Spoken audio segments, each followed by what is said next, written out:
At sa Davao, Model Diversity Friendly Livelihood Project inilunsad ng Davao Oriental. Yan ang balitang hatid ni Peng Alinio ng Radyo ng Bayan Davao. Peng, magandang hapon sa iyo.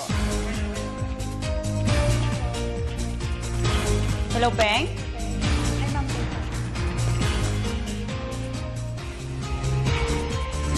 Peng?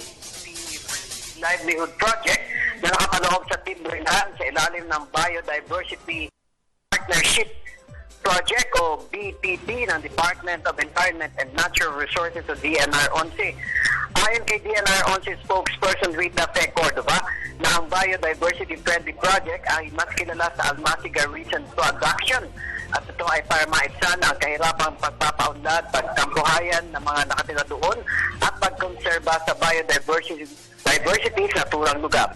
Ang pagpilian niya sa Almasiga bilang biodiversity-friendly investment ng United Nations Development Program o UNDP ay resulta ng konsultasyon sa naturang munisipalidad noong Pebrero para na rin sa mas responsible at pang mataganang programa sa kahirapan na siya rin tinututukan ng DENR 11.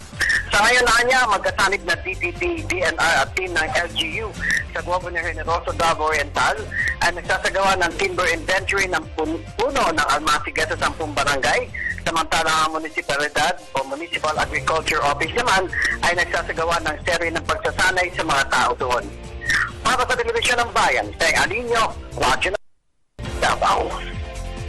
Maraming salamat sa iyo, Peng.